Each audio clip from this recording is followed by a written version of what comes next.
Hey friends, we want to welcome you again to the channel. Again, the goal of this channel is to give people information on narcissism, especially covert narcissism, from a biblical perspective. There's so many things that are not being touched upon. Many Christians, as you go into the community of people who have gone through this type of abuse, many Christians are victims of it. And there's a deep reason for that, folks. And we try to touch upon that while we're here. So, just gonna kind of talk. I'm outside, and gonna let you kind of look at the campfire while we talk, and I'm just gonna say a few things. The title of this one is going to be "Deceiving and Being Deceived," and many of the things that we're seeing today are end time type things that are starting to manifest themselves. Exactly the things that the Bible said would happen.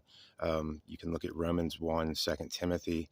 You find out about people that are unthankful, unholy, having a form of godliness but denying the power thereof. And many of those Christians who have been hurt or abused by a partner, specifically a romantic partner, have seen they have a hard time with it because the deception is so deep. Many times these people, you'll see videos that say the Christian narcissist, and the Christian will be in quotations. And the people that I've seen and the testimonies that I've heard from different people, they have a hard time, internalizing. They'd be like, I was with this person for 15, 20 years. They said they were a Christian, they read the Bible. And what you'll always see is it's not a consistent thing. You see, a Christian has, no matter how deep their walk is, has some degree of consistency.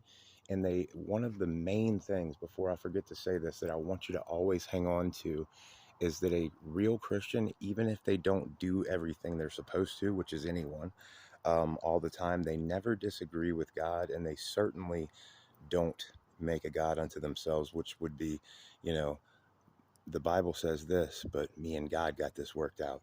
You'll hear them say things like, God's blessing me through these decisions, whenever they're completely contrary to his word. That's how you keep Christianity within the confines of Christianity, folks, is if you continue to go to the source of where Christianity even comes from, which is the Bible.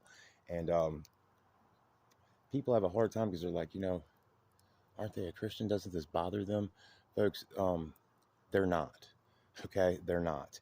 You shall know them by their fruits. And people who are good people, it bothers them. People who know the Lord, it bothers them to lie about people, to hurt those that they love, not just their significant others, but many times you'll see them have absolutely no paternal or maternal care for their children as well, and they use them as pawns in their game.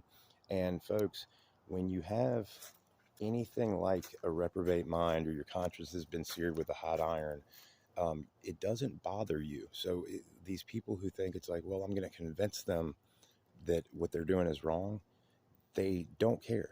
And it's not even just that they don't care. When the Bible says they're deceiving and being deceived, they themselves are deceived. Especially the covert narcissist has a unique ability to convince themselves. Many people will say they could pass a lie detector test. The only way, that's what an actual clinical, if you want to call it that, and we just use these words to describe spiritual things because it's what the world uses to describe them. But a psychopath can pass a lie detector test. Why? Because they believe it. Now, this sounds a lot like what it says in Romans 1, where God gave them over to do those things which are inconvenient. Many times what you'll see is these people who call themselves Christians that are doing this, if anyone's been exposed to the truth and rejected it over and over again, it's them. And folks, listen, if God can't get their attention, who do you think you are to try? I always think about Samson and Delilah, because you have to understand, this was a mighty man of God, and you Christians that are out there doing work for God, you sit here, and what the devil wants you to do is go like, God, how could you do this? I was serving you. And all. The devil has his people too, folks, and he sent them to attach to you so that you would question God and give up. I'm just letting you know. You look at Samson, and his whole everything was almost ruined. A man who slew thousands of Philistines with the jawbone of an ass, the Bible says. And he could actually be deceived to the point where, you think about this. Do you think that she was evil when he married her? Or that just manifested? Like, they're just hanging out, everything's fine. And some Philistines are like, hey, we want to get this dude Goliath. And she's like, I just turned evil just now. That's not what happened. I know it's hard for us to believe, and many times I tell people at church the same thing. It's like, I know you don't think it could be this nefarious, this evil in our society, but folks, that's because you have a good heart and you're filled with love. You don't think that way, so it's hard for you to perceive that, or even conceive that a person could stay with someone for years and years and the whole time it never be real. One of the other reasons it's hard for us to deal with that is because really we don't want to believe it could happen to us. Like, I've always thought to myself in my own situation, I'm a great judge of character. I feel like I'm a people person. But you're not. You're not always, because your heart can mess up your mind in so many ways. And Samson had that happen to him. And you think about it, if you don't think that's a narcissist, like, Samson, you said if I bound you with fetters, you know what I mean, that you would take your strength, and you lied to me, you must not love me. And he's like, I still don't see it. You read that through, and if you believe the Bible, you believe it happened. You read that, and you're like, how could he have done that? Well, folks, you've done it too if you're in this situation, especially with a covert narcissist or a covert, quote unquote, Christian narcissist. It's their job to do that. I know you might not think that's true, but you think about the other aspects of the world where you're like, this person has infiltrated this person. You can believe that, but you can't believe it in your own life. So you've got to stop deceiving yourself into thinking that it was ever real. I know it's painful. I know many times you've wasted many years of your life saying, all those years are wasted. I was wasted with a person. None of that was real. Well, you might have children with them and you have to see them all the time. And folks, just try to remember things like your children are a blessing. And now you're in that spiritual battle where you're trying to protect them. But let me tell you something, you cannot change that person. If you're holding on to hope, if you're sitting here saying like, I know I can convince them, look, they already know what they're doing. And not only do they know it, but they can convince themselves that they're right and just for doing it.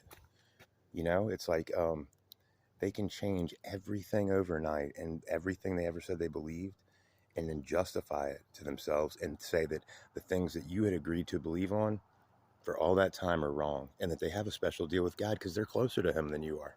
I mean, and listen, here's the thing. I'm telling you, folks, they believe it. So if all this deception just upsets you and you're like, how could it? Don't let it happen to yourself. And I've said this in the last video and I'll say it again. You should have pity for that. You should have pity for that person, and not in I have pity so I can feel better. No. You need to understand how bad of a situation that is. And as much pain and hurt as you're going through, to be a person that far gone is far worse, my friend. And you need to have pity for them. But don't be deceived. Protect what you have left. Yes, many times. That doesn't mean again, I want to emphasize, that doesn't mean you have to just give up and throw in the towel. You're still in that spiritual battle. The devil's still trying to sift you like wheat. It's time to fight. It's time to always tell the truth. And folks, many times when you're in a situation like that, you're going to be pressed to feel like even telling the truth could get you into trouble or affect things. When you're in this situation, you better stick with the Lord, because he is the deliverer and he surely can deliver. And let me tell you something. I'm not here to tell you you've got loves waiting for you somewhere else out there. I don't know that. And it's not always about that. Many of us men, we need to understand that it's not just about women. Paul said it would be better not to marry. He said that for a reason, because you put all your time and affection on that person. And God doesn't believe in divorce. Sorry. It's just true. And you don't need to be thinking about all these things you can do with all these other people, and that's going to heal that, because that's not what you're looking for. And you might just run into a brand new narcissist. But remember, folks, don't be deceived. Continue in the truth, hang on, and your eternal rewards will have a much greater weight and glory. God bless you. Have a great night.